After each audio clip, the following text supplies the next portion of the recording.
Iran নতুন Shahed drone engine উন্মোচন করেছে। গোপন হামলার প্রযুক্তি পশ্চিমা বিশ্বকে চমকে দিয়েছে। ড্রোনের গর্জন। শাহেদ 161 এখন যেন মার্কিন B-2 বোমারু বিমানের প্রতিচ্ছবি। তেহরানে এক প্রদর্শনীতে মিসাইল ও ড্রোনের সমারোহ দেখালো ইরানের IRGC। ইরানের এলিট রিভলিউশনারি গার্ডস IRGC তাদের নতুন ড্রোন শাহিদ 161 এর ইঞ্জিন উন্মোচন করেছে। তেহরানের ন্যাশনাল অ্যারোস্পেস পার্কে এক প্রতিরক্ষা প্রদর্শনীর সময় এটি উদ্বোধন করা হয়। ইরানের রাষ্ট্রীয় টেলিভিশনে প্রচারিত ফুটেজে দেখা গেছে ড্রোনটির ইঞ্জিন একটি সরাসরি স্থল পরীক্ষায় গর্জে উঠছে। মেহর নিউজ এজেন্সি একে IRGCর অ্যারোস্পেস ফোর্সের একটি গুরুত্বপূর্ণ সাফল্য হিসেবে বর্ণনা করেছে। কর্মকর্তারা জানিয়েছেন শাহিদ 161 গোয়েন্দা নজরদারি, পর্যবেক্ষণ এবং সীমিত আক্রমণ মিশন পরিচালনা করতে সক্ষম। এর নকশা অনেকটা মার্কিন B-2 স্টেলথ বোম্বারের মতো, যদিও তেহরান বলছে এটি সম্পূর্ণ দেশীয়ভাবে তৈরি একটি নকশা। শাহেদ 161 এর বৈশিষ্ট্য কি? ফার্স্ট নিউজ জানিয়েছে এই ড্রোনটি 150 কিলোমিটার দূরত্ব অতিক্রম করতে পারে, 2 ঘন্টা আকাশে থাকতে পারে এবং সর্বোচ্চ 26,000 ফুট উচ্চতায় উঠতে পারে। এটি 2টি 50 কেজি বোমা বহন করতে পারে এবং লক্ষ্যভেদ ও গোয়েন্দা তথ্য সংগ্রহের জন্য উন্নত অপটিক্যাল সেন্সর ব্যবহার করে। ড্রোনটি একটি যানবাহন থেকে সহজেই উৎক্ষেপণ করা যায়, যা মাঠ পর্যায়ে দ্রুত মোতায়েনের জন্য আদর্শ।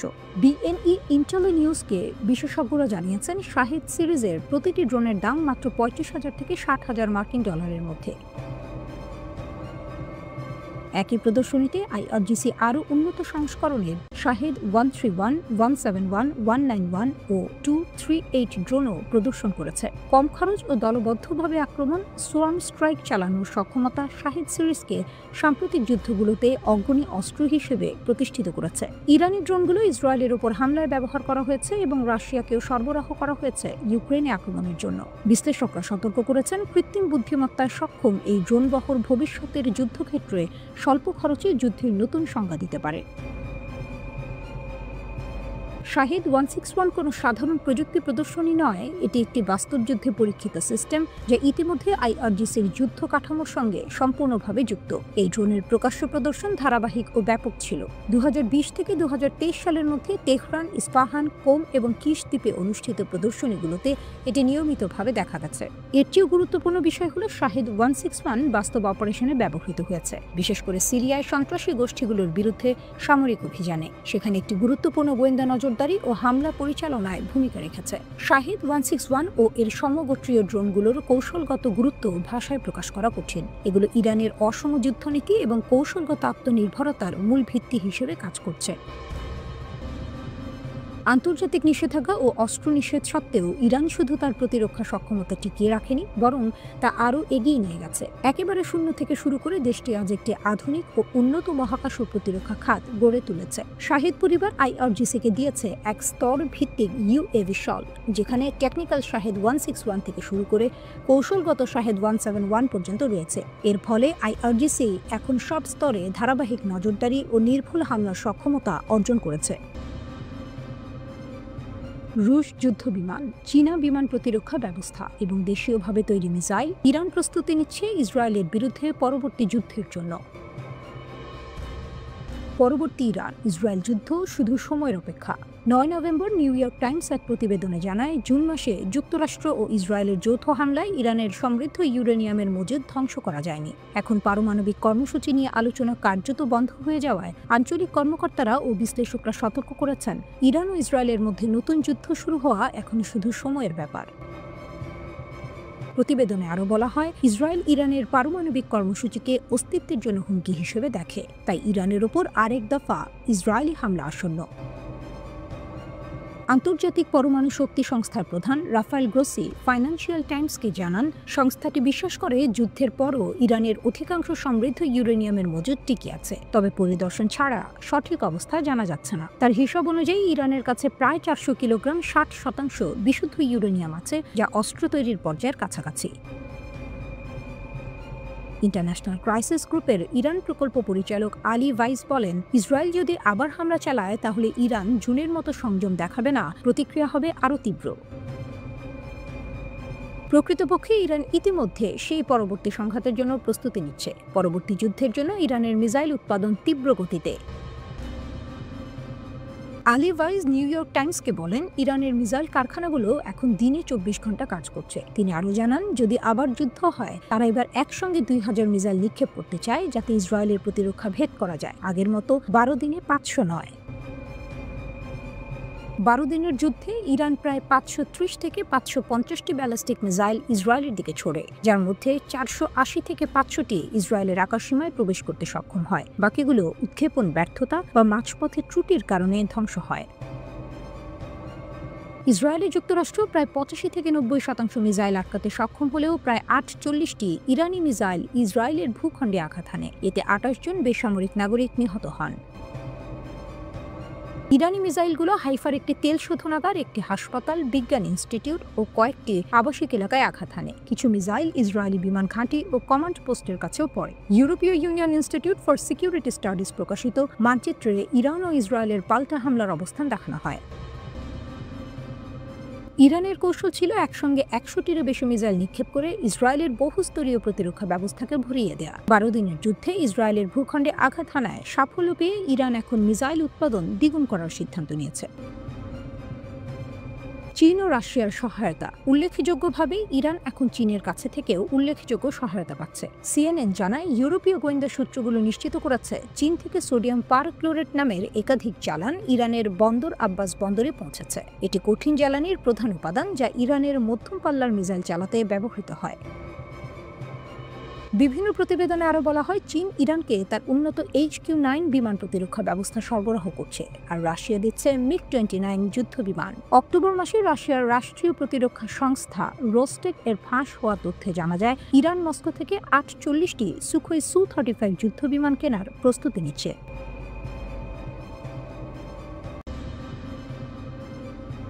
ইসরায়েল, যদি তুমি না করো, গাজায় স্ফুলিঙ্গ পড়লেই লোহিত সাগরে হুথিদের মহাপ্রলয়। সর্বাত্মক যুদ্ধের চূড়ান্ত হুমকি। গাজায় কষ্টার্জিত কিন্তু অত্যন্ত ভঙ্গুর যুদ্ধবিরতি যে কোনো মুহূর্তে ভেঙে পড়ার আশঙ্কায় বিশ্ববাসী আতঙ্কিত। আর এই চরম উত্তেজনার মাঝে ইরান সমর্থিত ইয়েমেনের হুথি বিদ্রোহী গোষ্ঠী ইসরায়েলকে দিয়েছে এক চূড়ান্ত এবং ভয়ঙ্কর হুঁশিয়ারি। যদি গাজায় যুদ্ধ আবারও শুরু হয়, তবে তারা সর্বাত্মক সামরিক অভিযান নিয়ে যুদ্ধক্ষেত্রে ফিরতে প্রস্তুত। হুথিদের প্রধানের কড়া বার্তা, ফিরে যাব যুদ্ধক্ষেত্রে। হুথিদের সামরিক বাহিনীর প্রধান কর্মী ব্রিগেডিয়ার জেনারেল ইউসুফ আল মাদানি ইসরায়েলের প্রতি সরাসরি ডু অর ডাই এর বার্তা দিয়েছেন। আল কাসাম ব্রিগেডের যোদ্ধাদের উদ্দেশ্যে তার হুঁশিয়ারি সামরিক মহলে তোলপাড় ফেলেছে। যদি শত্রু গাজায় আবার যুদ্ধ শুরু করে, তাহলে আমরা সামরিক অভিযান পরিচালনা করে যুদ্ধক্ষেত্রে ফিরে যাব। আমরা আমাদের প্রতিশ্রুতি রক্ষা করব এবং আপনার পাশে থাকব, যাই হোক না কেন। এই ঘোষণা শুধু ফিলিস্তিনিদের প্রতি সংহতি নয়, বরং এটি ইসরায়েলের উপর শর্ত আরোপ করার একটি কৌশল। গাজার সংঘাতের হ্রাস এখন কার্যত লোহিত সাগরের নিরাপত্তা এবং ইয়েমেনের হুথিদের হাতেও চলে এসেছে। কৌশলগত লোহিত সাগরে নৌ অবরোধ হুথিদের শক্তির মূল কেন্দ্র এখন আর শুধু ইয়েমেনের স্থলভাগ নয়, বরং কৌশলগতভাবে গুরুত্বপূর্ণ লোহিত সাগর। 2023 সালের 7 অক্টোবরের পর হুথিরা ইসরায়েল সংযুক্ত জাহাজ এবং অন্যান্য পশ্চিমা সংযুক্ত জাহাজকে লক্ষ্য করে একের পর এক হামলা চালিয়েছিল। তাদের উদ্দেশ্য ছিল স্পষ্ট, ইহুদি রাষ্ট্রের উপর নৌ অবরোধ চাপিয়ে দেয়া। হুথিদের এই পদক্ষেপ আন্তর্জাতিক জাহাজ চলাচল রুটকে পঙ্গু করে দিয়েছিল, যার ফলে বিশ্ব বাণিজ্য রুট ঘুরিয়ে দিতে বাধ্য হয়। এই ঘটনা প্রমাণ করে যে তাদের হাতে থাকা দূরপাল্লার ড্রোন এবং ক্ষেপণাস্ত্রগুলি কতটা কার্যকর এবং বিপজ্জনক। মার্কিন সমর্থিত ট্রুসের পর হামলা থামলেও আল মাদানির বার্তা পরিষ্কার ইঙ্গিত দিচ্ছে যে যুদ্ধ ফিরলে লোহিত সাগর আবারও বৈশ্বিক বাণিজ্যের জন্য অগ্নিগর্ভ হয়ে উঠবে। হুথিরা এখন যে কোনো মুহূর্তে বিশ্ব অর্থনীতিতে বিপর্যয় ডেকে আনার ক্ষমতা রাখে। হুথিদের শক্তি আগের চেয়েও শক্তিশালী। হুথি প্রধান আব্দুল মালিক আল হুথির মন্তব্য তাদের সামরিক সক্ষমতার আত্মবিশ্বাসকে তুলে ধরে। ইসরায়েলের সাথে পূর্ববর্তী সংঘাতের রাউন্ড থেকে ইয়েমেনিরা আগের চেয়ে আরও শক্তিশালী হয়ে উঠেছে। এই মন্তব্যের পেছনে কারণ রয়েছে। ইরান সমর্থিত এই গোষ্ঠীটি ড্রোন এবং গাইডেড মিসাইল প্রযুক্তিতে ব্যাপক উন্নতি করেছে। তাদের হাতে এমন সব অস্ত্র রয়েছে যা হাজার হাজার কিলোমিটার দূরে ইসরায়েলের ভূখণ্ডে আঘাত হানতে সক্ষম। ইয়েমেন থেকে ইসরায়েলে বেশ কয়েকটি হামলা প্রমাণ করেছে যে তাদের সামরিক অভিযান চালানোর ক্ষমতা কোনো আঞ্চলিক শক্তির চেয়ে কম নয়। আল হুথির চূড়ান্ত আহ্বান, শত্রু এবং তার সহযোগীদের সাথে পরবর্তী সংঘাতের জন্য প্রস্তুতি চালিয়ে যাওয়ার প্রয়োজন। এটি ইঙ্গিত দিচ্ছে এই গোষ্ঠী একটি দীর্ঘমেয়াদী সামরিক সংঘাতের জন্য প্রস্তুত। তারা ইসরায়েলের বিরুদ্ধে প্রতিরোধের একটি অনিবার্য অংশ বলেও মনে করে। ইসরায়েলের হাতে এখন চরম সিদ্ধান্ত, গাজায় যুদ্ধবিরতি বজায় রাখা নাকি হুথিদের দেয়া এই শর্তকে উপেক্ষা করে লোহিত সাগর এবং আঞ্চলিক স্থিতিশীলতাকে চরম বিপদের মুখে ঠেলে দেয়া।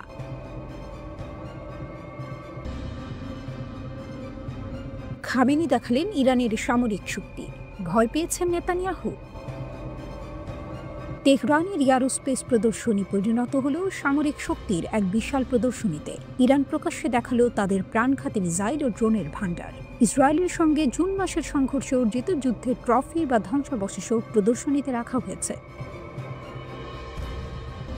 ইরান 12 নভেম্বর দেশটির এয়ারোস্পেস সপ্তাহ উপলক্ষে তেহরানে একটি মিসাইল প্রদর্শনীর আয়োজন করে। এই প্রদর্শনীটিকে ইরানের সামরিক মিসাইল ও ড্রোন শক্তি প্রদর্শনীর সুযোগ হিসেবে দেখা হচ্ছে।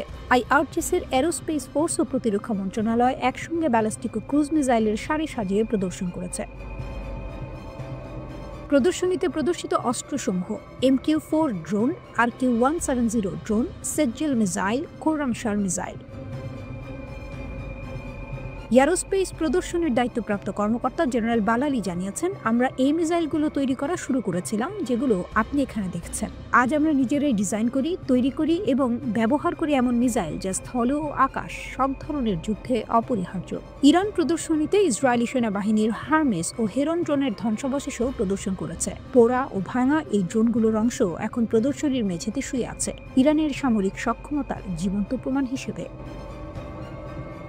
12 দিনের যুদ্ধের পর ইরানের সামাজিক যোগাযোগ মাধ্যমে ছড়িয়ে পড়ে বিমান হামলা ও মিসাইল উৎক্ষেপণের দৃশ্যগুলো। এই সংঘর্ষ জনগণের মধ্যে দেশের প্রতিরক্ষা সাফল্যের প্রতি আরও গভীর সংযোগ তৈরি করেছে। প্রদর্শনীতে আসা এক শরণার্থী বলেন, যে সরঞ্জাম আমরা এখানে দেখছি তা হয়তো আমাদের প্রকৃত সামরিক শক্তির 1/3 নয়।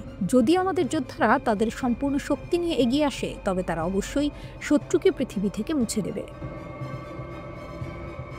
কর্তৃপক্ষ বলছে, এই প্রদর্শনী ইরানের জাতীয় গর্ব ও আত্মনির্ভরতা প্রদর্শনের একটি সুযোগ। আরেক দর্শনার্থী বলেন, আমি বলতে পারি 12 দিনের যুদ্ধ ছিল আমাদের অস্ত্র ও সিস্টেমগুলো পরীক্ষার জন্য এক চমৎকার ক্ষেত্র, এমনকি পুরনো সিস্টেমগুলোরও। উদাহরণস্বরূপ আমি শুনেছি তারা নতুন সেজ্জেলের পরিবর্তে পুরনো মিসাইল ব্যবহার করেছিল। এটি ছিল পরীক্ষা ও উন্নয়নের জন্য এক দারুণ সুযোগ। এদিকে যুক্তরাষ্ট্র ইরানের মিসাইল ও ড্রোন কর্মসূচিতে সহায়তাকারী ব্যক্তিদের ও প্রতিষ্ঠানের ওপর নতুন নিষেধাজ্ঞা ঘোষণা করেছে। ইরানের ওপর যুক্তরাষ্ট্রের নতুন নিষেধাজ্ঞা। যুক্তরাষ্ট্রের ট্রেজারি বিভাগের সন্ত্রাস বিরোধী ও আর্থিক গোয়েন্দা বিষয়ক আন্ডার সেক্রেটারি জন কে হার্লি জানিয়েছেন, বিশ্বজুড়ে ইরান আর্থিক ব্যবস্থা ব্যবহার করছে অর্থ পাচারের জন্য, তাদের পারমাণবিক ও প্রচলিত অস্ত্র কর্মসূচির উপাদান সংগ্রহের জন্য এবং তাদের সন্ত্রাসী মিত্রদের সমর্থন দেওয়ার জন্য। এই নিষেধাজ্ঞা এসেছে এমন এক সময় যখন ইরানের মিসাইল কর্মসূচি নিয়ে ইসরায়েল ও যুক্তরাষ্ট্রের সঙ্গে উত্তেজনা তীব্র হয়ে উঠেছে। ইরানের সর্বোচ্চ নিরাপত্তা পরিষদের প্রধান আলী লারিজানি বলেছেন, ইরানের ক্ষেপণাস্ত্র নিয়ে বর্তমান বিতর্ক প্রকৃত নিরাপত্তা উদ্বেগের বাইরে নয়, বরং দেশের প্রতিরক্ষা শক্তিকে চাপ প্রয়োগ এবং সীমাবদ্ধ করার একটি হাতিয়ার হিসেবে কাজ করছে। তিনি আরও বলেন, পশ্চিমাদের ইরানের ক্ষেপণাস্ত্রের পাল্লা নিয়ে মন্তব্য করা অপ্রাসঙ্গিক। এই বিষয়ে তাদের জড়িত থাকার বিষয়েও প্রশ্ন তুলেন লারিজানি। তিনি প্রশ্ন করেন, ইরানের ক্ষেপণাস্ত্রের পাল্লা নিয়ে মন্তব্য করার সাথে পশ্চিমাদের কি সম্পর্ক? মধ্যপ্রাচ্যের বিশাল ক্যানভাসে এই মুহূর্তে চলছে এক দোদুল্যমান নাটকীয়তা, যেখানে একদিকে শোনা যাচ্ছে ইসরায়েলের বিরুদ্ধে ঐক্যবদ্ধভাবে লড়াই করার আহ্বান, আর অন্যদিকে ডোনাল্ড ট্রাম্পের মুখ থেকে ভেসে আসছে আব্রাহাম চুক্তির মাধ্যমে সম্পর্ক স্বাভাবিকীকরণের জয়ধ্বনি। তীব্র আক্রমণেই যেন উঠেছে ইরান। তেহরানের সংসদ বক্তা মোহাম্মদ বাকের কালিবাফ পাকিস্তানের মাটিতে দাঁড়িয়ে মুসলিম জাতিগুলোকে ইসরায়েলের বিরুদ্ধে বল প্রয়োগের জন্য এক হওয়ার আহ্বান জানিয়েছেন। তার কণ্ঠে ছিল ঝাঁজ, যা বলে এই শাসন ব্যবস্থা ইসরায়েল অন্য কোনো ভাষা বোঝে না। কালিবাফ স্পষ্ট জানিয়েছেন, নিছক কূটনীতি এই জায়নবাদী সত্তা এর আগ্রাসী কর্মকাণ্ডকে রুখতে পারবে না। তিনি আমেরিকাকে কাঠগড়ায় তুলেছেন, বলেছেন মার্কিন হস্তক্ষেপই ইসরায়েলকে এক বড় পরাজয় থেকে বাঁচিয়েছে। তিনি মুসলিম দেশগুলির প্রতি হুঁশিয়ারি দিয়েছেন, শত্রুর সাথে কোনো সম্পর্ক স্থাপনের অনুমতি নেই।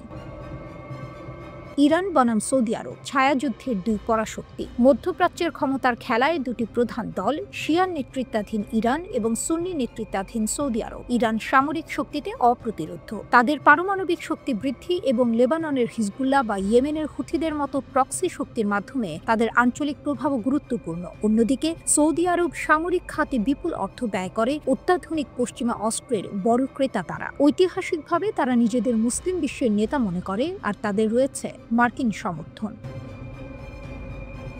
এই দুই প্রতিদ্বন্দ্বীর মধ্যে দীর্ঘদিনের ছায়াযুদ্ধ, আঞ্চলিক আধিপত্য নিয়ে তাদের পুরনো রেষারেষি। একসময় তারা সরাসরি মুখোমুখি, আবার এখন কূটনৈতিক সমঝোতার দিকেও ঝুঁকছে, যা পরিস্থিতিকে করে তুলেছে আরও জটিল ও অপ্রত্যাশিত। পিটার ড্রুরির কণ্ঠে যেমন হঠাৎ চমক আসে, তেমনি এই দুই শক্তির অবস্থান মধ্যপ্রাচ্যের খেলার গতিপথ নির্ধারণ করে।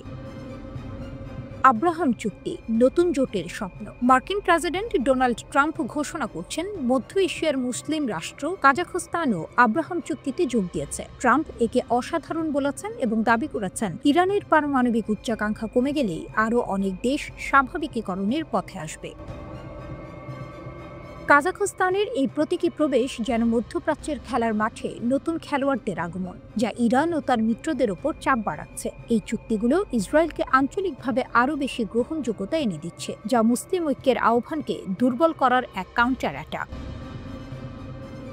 সংযুক্ত মুসলিম ফ্রন্টের স্বপ্ন নাকি নতুন স্বাভাবিকতা? কালিবাফের পশ্চিমাঞ্চলের বিরুদ্ধে সংযুক্ত মুসলিম ফ্রন্টের ডাক কি কেবলই বক্তৃতার ফুলঝুরি, নাকি তা সত্যি আঞ্চলিক মেরুকরণকে আরও তীব্র করবে? একদিকে ইরানের বিপ্লবে আগুন, অন্যদিকে সৌদি আরবের ধীর স্থির কৌশল এবং আব্রাহাম চুক্তির আকর্ষণ। এই দুইয়ের টানাপোড়েনে মধ্যপ্রাচ্যে এখন শেষ মুহূর্তের উত্তেজনা চলছে। ফলাফল কি হবে? ঐক্যবদ্ধ প্রতিরোধের জয় নাকি সম্পর্ক স্বাভাবিকীকরণের অপ্রত্যাশিত জয়? সময়ের বাঁশি বলে দেবে।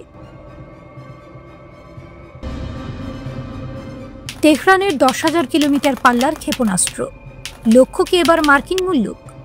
উত্তেজনার পারদ চরমে। ইরান এবার এমন এক সামরিক অস্ত্র উন্মোচনের পথে যা পাল্টে দিতে পারে মধ্যপ্রাচ্যের ক্ষমতার সমীকরণ। 10,000 কিলোমিটার পাল্লার আন্তঃমহাদেশীয় ব্যালিস্টিক ক্ষেপণাস্ত্র ICBM নিয়ে আসছে তেহরান। পশ্চিমা বিশ্ব জুড়ে এখন গভীর উদ্বেগ। এটি কেবল হুমকি নয়, এটি যেন ওয়াশিংটন ডিসির উদ্দেশ্যে সরাসরি বার্তা। এলিট ক্লাবে ইরানের প্রবেশ। ইরানের সংবাদ মাধ্যম দাবি করেছে নতুন এই মারাত্মক ক্ষেপণাস্ত্রটি পরিষেবার জন্য প্রায় প্রস্তুত। এর পাল্লা ইউরোপের বাইরে মার্কিন যুক্তরাষ্ট্রের মতো সুদূর লক্ষ্যবস্তুতে আঘাত হানতে সক্ষম হবে। এটি হবে প্রথম ইরানি অস্ত্র যা মার্কিন যুক্তরাষ্ট্রের পূর্ব উপকূলে আঘাত করার ক্ষমতা রাখবে। এই সক্ষমতা অর্জন নিঃসন্দেহে তেহরানের সামরিক শক্তিতে নতুন মাত্রা যোগ করল। বর্তমানে ইরানের দীর্ঘতম পাল্লার ক্ষেপণাস্ত্র যেমন খোররামশার 4 মাত্র 3,000 কিলোমিটার পর্যন্ত পৌঁছাতে পারে। এটি কেবল উপসাগরীয় দেশ ইসরায়েল বা পূর্ব ইউরোপে পৌঁছাতে পারে, কিন্তু নতুন ICBM সেই সীমা বহুগুণ বাড়িয়ে দিল। এখন পর্যন্ত কেবল মার্কিন যুক্তরাষ্ট্র, রাশিয়া, চীন এবং উত্তর কোরিয়াই এতদূর আন্তঃমহাদেশীয় সীমানা অতিক্রম করার সক্ষমতা রাখে। ইরান সেই এলিট ক্লাবে যোগ দিতে চলেছে। এই সামরিক প্রদর্শনের সময়কাল বিশেষভাবে গুরুত্বপূর্ণ। এটিই হলো ঘটনার সবচেয়ে বড় টুইস্ট।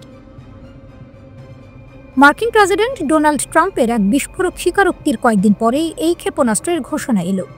7 নভেম্বর ট্রাম্প প্রকাশ্যে স্বীকার করেছিলেন যে ইরানের ওপর ইসরায়েলের আক্রমণের জন্য তিনি অনেকাংশে দায়ী ছিলেন। ট্রাম্প বলেছিলেন ইসরায়েল প্রথমে আক্রমণ করেছিল, সেই আক্রমণটি ছিল খুবই শক্তিশালী। আমি এর জন্য অনেক বেশি দায়ী ছিলাম। যুদ্ধের ষড়যন্ত্রে মার্কিন প্রেসিডেন্টের এই সরাসরি ভূমিকা যেন আগুনে ঘি ঢেলেছে। ইরান সামরিক শক্তি প্রদর্শনের মাধ্যমে যেন সেই স্বীকারোক্তির জবাব দিল।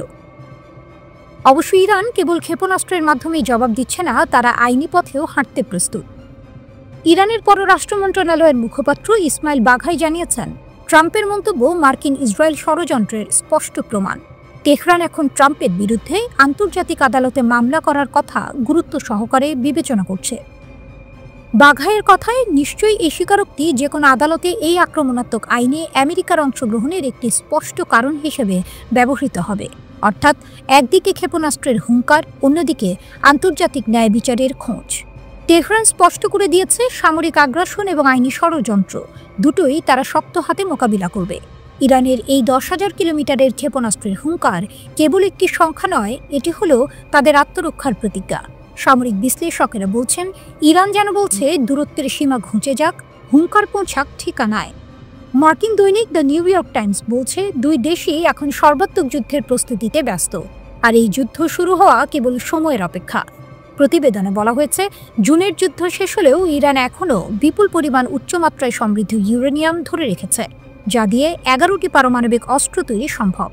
একই সঙ্গে তারা হাজারো নতুন ক্ষেপণাস্ত্র তৈরির দৌড়ে নেমেছে। অপরদিকে ইসরায়েলও পিছিয়ে নেই, দেশটি নতুন হামলার পরিকল্পনা করছে। যুক্তরাষ্ট্র নীরবে ইসরায়েলকে সহায়তার প্রস্তুতি নিচ্ছে।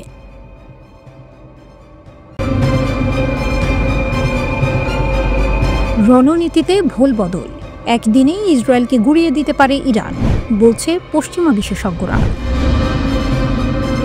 মাত্র একদিনেই ইসরায়েলকে মাটির সঙ্গে মিশিয়ে দিতে পারে ইরান, এমনটাই মনে করছেন পশ্চিমা সামরিক বিশেষজ্ঞরা। 12 দিনের এক সংক্ষিপ্ত যুদ্ধে তেহরানের ক্ষেপণাস্ত্রের ক্ষমতা দেখার পর বিশ্বজুড়ে শুরু হয় নতুন বিশ্লেষণ। সামরিক বিশেষজ্ঞদের মতে, আয়রন ডোমকে ফাঁকি দিয়ে ইসরায়েলি ভূখণ্ডে ইরানের আঘাত ছিল এক নজিরবিহীন নিরাপত্তা দুঃস্বপ্ন। সাবেক মার্কিন সেনা কর্মকর্তা কর্নেল ডগলাস ম্যাকগ্রেগর জোর দিয়ে বলেছেন, ইরানের কাছে যে বিপুল ক্ষেপণাস্ত্র ভাণ্ডার আছে তা দিয়ে শত্রুর মোকাবিলা করার জন্য তারা প্রস্তুত। তিনি মনে করেন, ইরান যুদ্ধ শুরু করতে না চাইলেও তাদের সামরিক সক্ষমতা যথেষ্ট উল্লেখযোগ্য। অন্যদিকে কৌশলগত তুর্কি বিশেষজ্ঞ ইব্রাহিম কালাশ আরও কড়া মন্তব্য করেছেন। তিনি বলেন, ইরান ইসরায়েলের গর্বের আয়রন ডোমকে একটি ড্রেনে পরিণত করেছে। এই সামরিক বিশেষজ্ঞ বিশ্বাস করেন, 12 দিনের যুদ্ধ ইসরায়েলের সেই আধিপত্য ভেঙে দিয়েছে যেখানে তারা নিজেদের বিশ্বের সবচেয়ে নিরাপদ অঞ্চল বলে মনে করত। ইসরায়েলের প্রতিরক্ষা ব্যবস্থা ইরানের ভয়াবহ আক্রমণ প্রতিহত করতে অক্ষম। নেতানিয়াহু ছিলেন আতঙ্কে। অবসরপ্রাপ্ত মিশরীয় জেনারেল সামির ফারাজ আরব মিডিয়ার সঙ্গে সাক্ষাৎকারে জোর দিয়ে বলেছেন, ওই যুদ্ধে ইরানই ছিল বেশি কার্যকর। তিনি বলেছেন, কেবল ইরানই প্রথমবারের মতো ইহুদি বসতি স্থাপনকারীদের প্রকৃত ভয়ের স্বাদ দিতে সক্ষম হয়। জেনারেল ফারাজ আরও জানান, ইরানের সামরিক শক্তি ইহুদিদের প্রথমবারের মতো টানা কয়েকদিন আশ্রয় কেন্দ্রে কাটাতে বাধ্য করেছিল। এমনকি ইরানি ক্ষেপণাস্ত্রের ভয়ে প্রধানমন্ত্রী বেনিয়ামিন নেতানিয়াহু সহ ইসরায়েলি কর্মকর্তারাও আশ্রয় কেন্দ্রে পালিয়ে যেতে বাধ্য হয়েছিল। নতুন হাইপারসনিক আতঙ্ক। তবে আসল উদ্বেগ শুরু হয়েছে ইরানের নতুন অ্যাপোক্যালিপটিক হাইপারসনিক ক্ষেপণাস্ত্র নিয়ে। এটিই হলো বর্তমান সামরিক আলোচনার মূল উপাদান। পশ্চিমা সামরিক বিশেষজ্ঞরা সতর্ক করে বলেছেন, ফাত্তা সিরিজের এই ক্ষেপণাস্ত্রগুলো তৈরি হয়েছে আয়রন ডোমের মতো উন্নত বিমান প্রতিরক্ষা ব্যবস্থাকে ভেদ করার জন্য। মার্কিন ম্যাগাজিন ন্যাশনাল ইন্টারেস্ট স্বীকার করেছে, ইরানি ক্ষেপণাস্ত্র হুমকি মোকাবিলায় যুক্তরাষ্ট্র ও ইসরায়েল এখনও অনেক পিছিয়ে। ম্যাগাজিনটি আরও স্বীকার করে যে এই নতুন অস্ত্রগুলোর বিরুদ্ধে ইসরায়েল বা যুক্তরাষ্ট্রের কাছে কোনো বাস্তব প্রতিরক্ষা ব্যবস্থা নেই, কারণ আয়রন ডোম হাইপারসনিক নয়, বরং ধীরগতির ক্ষেপণাস্ত্রের জন্য ডিজাইন করা হয়েছে। ইরানি ক্ষেপণাস্ত্র দ্বারা অধিকৃত অঞ্চলে ব্যাপক ক্ষয়ক্ষতি এবং হতাহত হয়েছে, যা ইসরায়েলি কর্মকর্তাদের উদ্বেগ বাড়িয়েছে। ইরান অতীতে তার সামরিক সক্ষমতার প্রমাণ দিয়েছে। শহীদ জেনারেল কাসেম সোলাইমানিকে হত্যার জবাবে দেশটি ইরাকের আইন আল আসাদ ঘাঁটিতে হামলা চালিয়েছিল। পশ্চিমা বিশ্লেষকরা সতর্ক করে বলছেন, ইরান পূর্ণমাত্রার আক্রমণে ইসরায়েলের ডিমোনো পারমাণবিক চুল্লি বা হাইফা বন্দরের মতো গুরুত্বপূর্ণ সম্পদ লক্ষ্যবস্তু করতে পারে। সামরিক ভারসাম্য বদলে গেছে। ইরান যেন যুদ্ধংদেহী এক ঘোষণা দিচ্ছে, অজেয় প্রাচীর ভেঙে দেব, প্রতিরোধ মানে না সে ভয়। মধ্যপ্রাচ্যে এখনও ক্ষমতার খেলা। এই আতঙ্ক কতদূর গড়ায় সেটাই দেখার অপেক্ষা।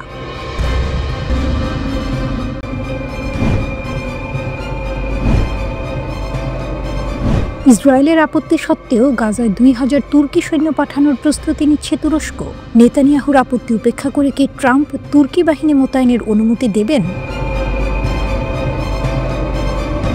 তুরস্ক নিহত এক ইসরায়েলি কর্মকর্তার মরদেহ ফিরিয়ে দিয়েছে এবং এখন রাফা সীমান্ত দিয়ে নিরাপদ যাতায়াত নিশ্চিত করতে চায়। তুরস্ক সরকার শান্তিরক্ষা বাহিনীর অংশ হিসেবে গাজায় সৈন্য পাঠানোর পরিকল্পনা প্রায় চূড়ান্ত করছে।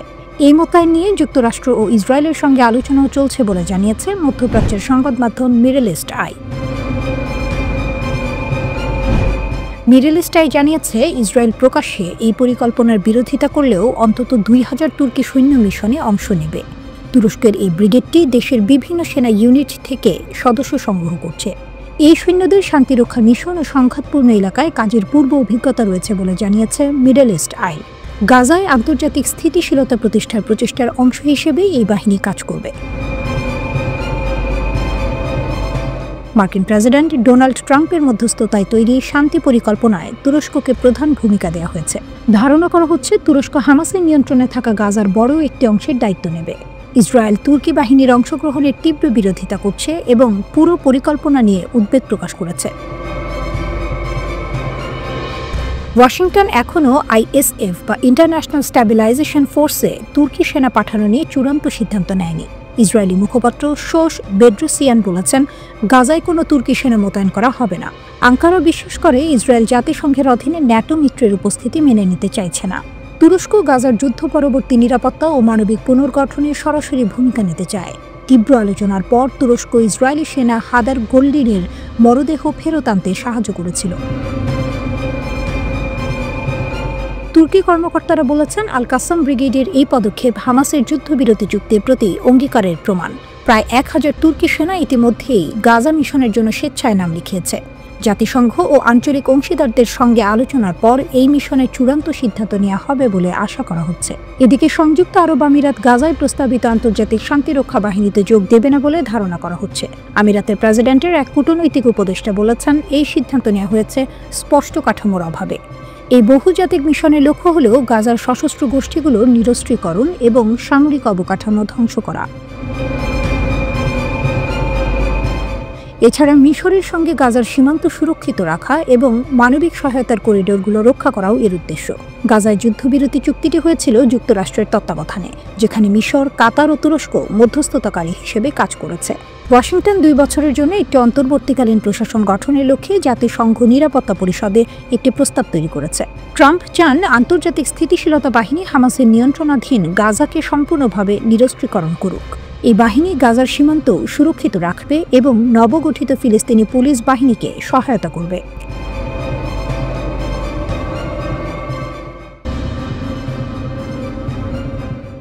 গোপন যুদ্ধ, তেহরানে মোসাদের জালে আইআরজিসির আঘাত, 2000 ক্ষেপণাস্ত্র নিয়ে ইসরায়েলের বিরুদ্ধে ইরানের চূড়ান্ত প্রস্তুতি। মধ্যপ্রাচ্য জুড়ে ইসরায়েল এবং ইরানপন্থী অক্ষের মধ্যে ছায়াযুদ্ধ এখন সরাসরি সংঘর্ষের দিকে মোড় নিচ্ছে। ইয়েমেনের হুথিদের পর এবার ইরানের elite Islamic Revolutionary Guard Corps IRGC তেহরানের অভ্যন্তরে মোসাদ সমর্থিত এক বিশাল গুপ্তচর নেটওয়ার্ক ভেঙে দেওয়ার দাবি করেছে। এই ঘটনা ঘটেছে এমন এক সময়ে যখন মার্কিন সংবাদ মাধ্যম রিপোর্ট করছে যে ইরান ও ইসরায়েলের মধ্যে একটি সর্বাত্মক যুদ্ধ আসন্ন। ডাচ গার্লের আড়ালে মোসাদের গুপ্তচর। আইআরজিসি ইন্টেলিজেন্স ইউনিট এক রোমহর্ষক অভিযানের মাধ্যমে ব্যাকডোর নামে পরিচিত একটি হ্যাকিং গ্রুপের নেতাকে গ্রেফতার করার দাবি করেছে। এই নেতা অনলাইনে ডাচ মেয়ে নামক এক ভুয়া পরিচয়ের আড়ালে কাজ করত, যেখানে মহিলাদের সমস্যা নিয়ে আলোচনা করা হতো। প্রাথমিক জিজ্ঞাসাবাদে জানা গেছে, এই তরুণী ইরানি ব্যক্তিটি মূলত ক্রিপ্টোকারেন্সির মাধ্যমে অর্থ উপার্জন করার লোভে পড়ে মোসাদের নেটওয়ার্ককে ইরানি নিরাপত্তা সংক্রান্ত গোপন তথ্য সরবরাহ করত। এই হ্যাকিং গ্রুপটির নাম এসেছিল 2022 সালে, যখন তারা তথাকথিত ইরানি নৈতিকতা পুলিশ কর্মকর্তাদের তথ্য ফাঁস করে খ্যাতি অর্জন করেছিল। আইআরজিসির তদন্তে আরও চাঞ্চল্যকর তথ্য উঠে এসেছে। ব্যাকডোর শুধু একা নয়, এটি ছিল ল্যাব ডুকটেগান নামে ইসরায়েলপন্থী একটি আরও বিপজ্জনক গুপ্তচর নেটওয়ার্কের অংশ। এই নেটওয়ার্কটি গর্ব করে টেলিগ্রামে তথ্য দিত যে তারা ইরানের অভ্যন্তরের লক্ষ্যবস্তুতে গোয়েন্দা তথ্য সংগ্রহ করেছে। তেহরানের অভ্যন্তরে ইসরায়েলি গোয়েন্দাগিরির এই বিশাল জাল উন্মোচিত হওয়ায় পরিস্থিতি এখন বিস্ফোরণোন্মুখ। হুথিদের ডাবল স্ট্রাইক, মার্কিন সৌদি যোগসাজশ। তেহরানের এই ঘোষণার একদিন আগেই ইয়েমেনি হুথিরা একটি আরও বৃহত্তর গুপ্তচর নেটওয়ার্ক উন্মোচনের দাবি করে আন্তর্জাতিক মহলে আতঙ্ক সৃষ্টি করেছিল। তারা সরাসরি মার্কিন সিআইএ, ইসরায়েলের মোসাদ এবং সৌদি আরবের জেনারেল ইন্টেলিজেন্স প্রেসিডেন্সিকে গুরুত্বপূর্ণ তথ্য চুরির জন্য এই কথিত গুপ্তচর নেটওয়ার্ক ব্যবহারের অভিযোগ এনেছে। ইরান ও হুথিদের এই পরপর গুপ্তচর নেটওয়ার্ক উন্মোচনের দাবি প্রমাণ করে যে এই ইরানপন্থী অক্ষটি ইসরায়েলি গোয়েন্দা কার্যক্রমকে এখন একটি সর্বাত্মক হুমকি হিসেবে দেখছে এবং এর বিরুদ্ধে সমন্বিতভাবে পাল্টা আঘাত হানছে। ইরানের চূড়ান্ত শক্তি, 2000 ক্ষেপণাস্ত্রের প্রস্তুতি। এই সমস্ত ঘটনার চূড়ান্ত পরিণতি কী হতে পারে তা নিয়ে এখন বিশ্বজুড়ে জল্পনা। দ্য নিউ ইয়র্ক টাইমসের রিপোর্ট বলছে, মধ্যপ্রাচ্যের বিশেষজ্ঞ ও কর্মকর্তাদের উদ্ধৃতি অনুসারে ইসরায়েল ও ইরানের মধ্যে একটি নতুন যুদ্ধ আসন্ন। ইরানের শক্তি। অস্ত্র বিশেষজ্ঞরা ফাঁস করেছেন যে ইরান তাদের ক্ষেপণাস্ত্র উৎপাদন কর্মসূচি 24 ঘন্টা ত্বরান্বিত করছে।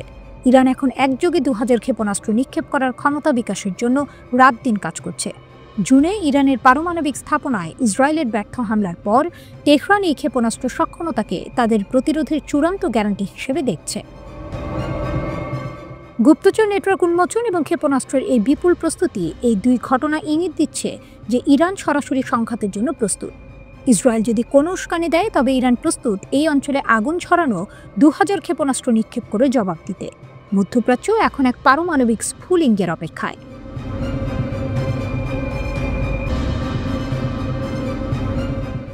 যুদ্ধ কি আসন্ন?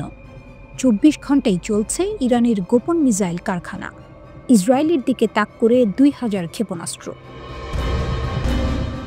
মধ্যপ্রাচ্যে যুদ্ধের দামামা বাড়ছে। ডোনাল্ড ট্রাম্প দাবি করেছিলেন সামরিক আঘাতে ইরানের পরমাণু কর্মসূচি ধ্বংস করে দিয়েছেন। কিন্তু সবটাই কি ধোঁকা? আঞ্চলিক সূত্র ও গোয়েন্দাদের দাবি ইরান এখন আরও ভয়ঙ্কর রূপে ফিরেছে।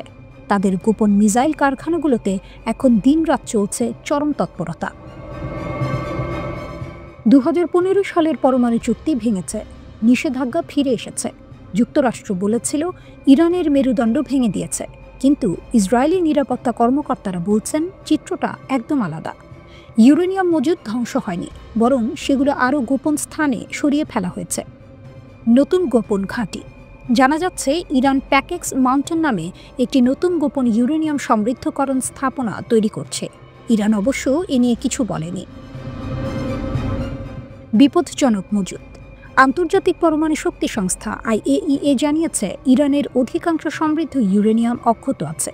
বর্তমানে তাদের হাতে প্রায় 400 কেজি 60% সমৃদ্ধ ইউরেনিয়াম আছে। এটি অস্ত্র তৈরির জন্য প্রয়োজনীয় মাত্রার খুব কাছাকাছি। অর্থাৎ ইরান শুধু টিকে নেই, বরং গোপনে নিজেদের পারমাণবিক শক্তিকে আরও বাড়াচ্ছে। 500 ক্ষেপণাস্ত্র নয়, এবার টার্গেট 2000। ইরানের আসল শক্তি এখন তাদের ক্ষেপণাস্ত্রের ভাণ্ডার। এই শক্তি দিয়ে তারা ইসরায়েলের বুকে কাঁপন ধরাতে চাইছে। ইন্টারন্যাশনাল ক্রাইসিস গ্রুপের কর্মকর্তা আলী ভায়েজের মন্তব্য রীতিমতো রোমহর্ষক। ইরানের ক্ষেপণাস্ত্র কারখানাগুলো 24 ঘন্টা নিরবিচ্ছিন্নভাবে চলছে। তাদের লক্ষ্য কি? আলী ভায়েজের ভাষায় আগের যুদ্ধের মতো 12 দিনে 500 ক্ষেপণাস্ত্র নয়, পরের বার তারা একসঙ্গে 2000 ক্ষেপণাস্ত্র ছোড়ার লক্ষ্য নিয়েছে। এই বিপুল পরিমাণ ক্ষেপণাস্ত্র ছোড়ার উদ্দেশ্য খুবই মারাত্মক। ইসরায়েলের অত্যাধুনিক প্রতিরক্ষা ব্যবস্থাকে এক ধাক্কায় অচল করে দেয়া। ইরানের শক্তি বাড়াচ্ছে চীন। ইরান এই বিপুল মিসাইল ভাণ্ডার তৈরি করছে কাদের সাহায্যে? ইউরোপীয় গোয়েন্দা সংস্থাগুলোর কাছে চাঞ্চল্যকর তথ্য আছে। চীন থেকে প্রায় 2000 টন সোডিয়াম পারক্লোরেট ইরানে পৌঁছেছে। এই রাসায়নিকটি কঠিন জ্বালানি চালিত ক্ষেপণাস্ত্র তৈরিতে ব্যবহার হয়, অর্থাৎ এটি ইরানের মিসাইল তৈরির গতি বহুগুণ বাড়িয়ে দিয়েছে। ইসরায়েল হিসাব করে দেখছে যুদ্ধের আগে ইরানের হাতে ছিল প্রায় 2700 ক্ষেপণাস্ত্র। নতুন করে তারা ইতিমধ্যেই তার অন্তত অর্ধেক মজুদ পুনর্গঠন করে ফেলেছে। মধ্যপ্রাচ্যে এখন চরম উত্তেজনা। ইরান তার সামরিক প্রস্তুতিকে সর্বোচ্চ পর্যায়ে নিয়ে যাচ্ছে। 24 ঘন্টা ধরে চলছে যুদ্ধকালীন প্রস্তুতি। তেহরানের বার্তা পরিষ্কার, আগামী যুদ্ধ হবে বিধ্বংসী, আর তারা তার জন্য পুরোপুরি প্রস্তুত।